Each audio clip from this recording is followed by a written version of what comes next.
Kung namamahalan sila sa paninda mo, huwag kang malungkot dahil hindi lang sila ang target market mo. Know your effort, know your skills.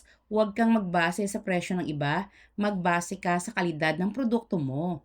Creamy corn cheesy maha in 16 inches bilao, detalyadong recipe with full costing. Tara na po at umpisahan na po natin gawin.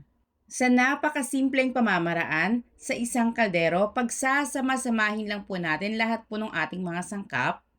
Naglagay tayo ng 1/2 kilo po ng cornstarch, 1 and 1/2 cups ng asukal, dalawang malaking lata ng cream style corn. Maglalagay pa rin po tayo rito ng whole kernel corns kasama na po yung pinaka-syrup nito. Bali, nagtira lang po tayo ng kaunti po sa ating pong whole kernel corn, pang toppings po natin mamaya. 1/4 teaspoon rin po ng salt to balance the taste. Hindi tinipid sa mais, kaya naman po talagang napakasarap. At bukod dyan, maglalagay pa po tayo rito ng dalawang malaking lata po ng condensed milk. Hindi tinipid sa sangkap, kaya naman pong mapaproud kang ibenta ito. Siguradong sa lahat po ng makakatikim nito, babalik-balikan yung paninda nyo. Bukod sa condensed milk, maglalagay rin po tayo rito ng dalawang malaking lata ng evaporated milk. Dito pa lang malalaman mo na kung gaano ka-creamy itong ating maha na ginagawa. At bukod pa po dyan, maglalagay pa po tayo rito ng 2 cups ng coconut cream. Then maglalagay rin po tayo rito ng 6 and 1/2 cups naman po ng tubig. Haluing mabuti bago po natin ito isasalang sa ating kalan na ang lakas ng apoy ay medium heat. Kung hanggang ngayon nanonood ka pa po nitong ating video, pwede po bang malaman ng inyong Mommy Loves kung saang lugar po kayo nanonood nito para naman po malaman ko kung hanggang saan ang aabuti nitong ating creamy maha recipe. Dapat nga po pala nakaprepared na yung ating bilao, lagyan na po natin ng aluminum foil at kung available po yung dahon ng saging, lagyan rin po natin ito. Sa pagluluto naman po nito, huwag niyo pong iwanan, tuloy-tuloy lang po tayo sa paghahalo hanggang sa lumapot po ito. Uulitin ko po, huwag niyo pong iiwanan, patuloy po tayo sa paghahalo para hindi po masunog yung pinakailalim at maganda po yung consistency ng atin pong ginagawang maha. Sa mga nagtatanong po sa inyong Mommy Loves kung bakit daw po yung ginagawa nilang maha, parang minsan maaligasgas pa, possible po na hilaw pa po yung pinaka-cornstarch. Tips po, kapag nagsimula na po itong kumulo, dun po kayo mag-oras ng 5 minuto, doon pa lang po papatayin yung apoy sa inyong kalan at diretso pong isasalin sa ating pong mga container. Yung buong listahan po ng ating mga sangkap kasama na po yung full costing, nasa bandang dulo po ng video, magkaka-idea po kayo kung magkano po yung posible nating kitain. Ito pong ating 1/2 kilo maha recipe, kasya po sa ating 16 inches na bilao, may susobra pong isang platito, yun po yung ating pangmeryenda kahit papano. Ito po dapat ugaliin natin bago po tayo maglabas ng ating mga produkto, lalo na po kung pagkain ito, much better pong matikman natin para sure na sure po tayo sa lasa.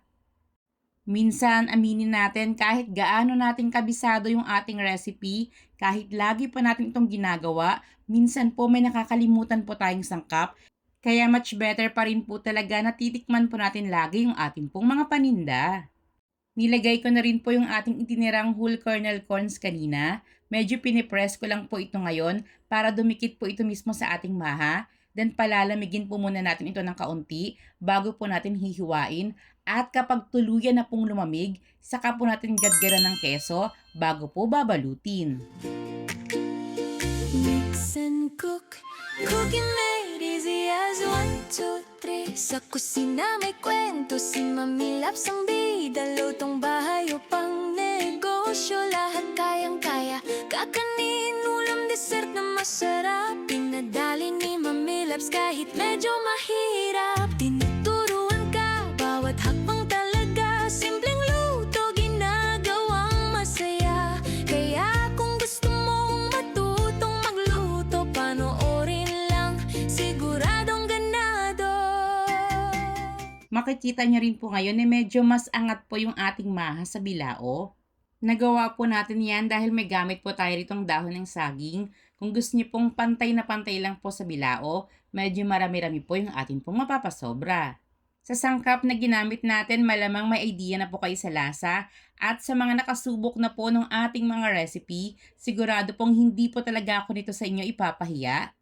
Para naman po sa ating full costing, gumastos po lahat tayo rito ng 734 pesos.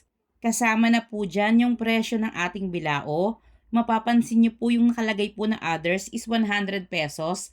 Dyan po papasok yung ating pong cling wrap, pangtali, yung panghugas po ng ating pong mga pinaglutuan, at kung maglalagay rin po tayo ng sticker.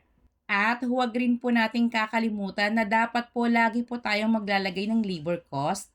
Hindi po dapat malibre yung ating pagod. Bali looking forward na po tayo na aasenso po yung ating negosyo, magkaroon po tayo ng mga tauhan, meron na po tayong costing para po sa ating mga pampasweldo. Hindi rin po pwedeng kung magkano po yung kita natin, doon na po natin ikakaltas yung ating pong labor cost dahil kung magkakasakit po kayo kakaluto, talo pa po kayo sa inyo pong naging tubo. Dito po sa aking naging costing, ibinebenta ko po itong large size na bilao, 16 inches po ito ng 1,200 pesos. Bali ang malinis na kita ko, labas na po lahat, 466 pesos. Dito po sa naging kita natin, talo ka ba? Talo ba yung bumili sa'yo? Di po ba fair enough lang po para po sa masarap na produktong maibibigay mo? Yung hindi mo na tinipid sa lasa, ibinigay mo pa lahat ng effort mo. Subok na po ito ng inyong Mommy Loves dahil paulit-ulit, lagi pong may repeat orders. Ito pong ating napakasarap na creamy, cheesy, at talaga naman pong lasang-lasa yung mais na Maha Blanca. So, paano? Hanggang sa muli po nating pagluluto! Mix and cook, cooking made easy as 1, 2, 3.